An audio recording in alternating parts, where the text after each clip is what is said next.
And we're joined now by Vander Hart, editor-in-chief of the Iowa-based Caffeinated Thoughts, a conservative Christian website. Shane, thank you for joining us. Big day, finally here. We spoke a month ago to you, and you thought at that point that Pete Buttigieg was going to take the Democratic caucuses in Iowa. What is your thinking now? Well, thanks for having me, Heather. And I'm right now. It looks like Bernie Sanders is in a good position to win the caucus because the establishment lane of the Democratic caucus seems to be pretty competitive, which only helps him. I think if for some reason Elizabeth Warren is more competitive and she outperforms her polling numbers, that could end up seeing him go down. But I think he's locked in either first or second place. All right. And a recent Pew survey found that almost 8 in 10 Iowans say that religion is somewhat or very important to them. When it comes to the Democratic candidates, how have you seen them or not seen them reach out to people of faith in Iowa? Right. I think Buttigieg is really the only candidate that's attempting to do that, but not necessarily in a way that's going to sway at least evangelicals here in Iowa, just because it seems like he ignores some key passages when he's talking about the Bible. Yeah, I haven't really seen much outreach to Iowa's evangelicals by any of the Democratic candidates beyond, say, Buttigieg.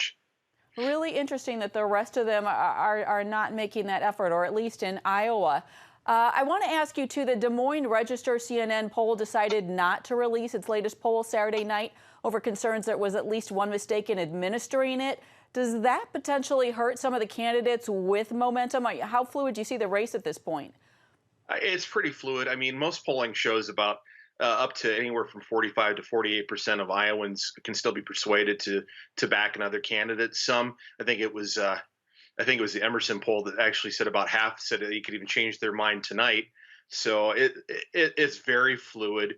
No candidate should think they have a lock on this because the thing with the Iowa caucus, if your candidate doesn't meet a 15% threshold in the precinct caucus, then you get the opportunity to choose somebody else. And depending on who's not viable, that could either boost or help to put somebody in decline later tonight. So it's all fluid.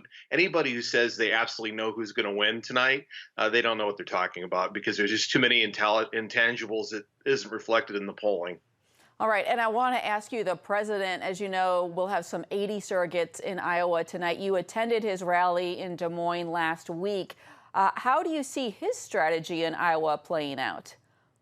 Well, he came out here, and the surrogates are out here to just help boost attendance at tonight's GOP caucuses, because historically, whenever there's an incumbent president running in either party, turnout's always low. So I think they're trying to boost that. I don't think he has anything to worry about as far as winning tonight's caucus. That's pretty much a foregone conclusion. But they really would hate to see a low turnout because just the metrics and the optics doesn't look good for that. So I think that's pretty much their strategy, just to try to turn out as many Republicans as possible. All right. And ultimately, I know you've said you think the president will take Iowa in November. Are you still holding to that? Yeah, I still believe that. Right now, polling indicates that as well. So I think he's in strong position in the Hawkeye State, but obviously he shouldn't take it for granted. He needs to come out and campaign hard for the general election. All right, Vander Hart with Caffeinated Thoughts. Thanks for your time. I hope you have a great time tonight. Yeah, definitely. You're welcome. Thanks.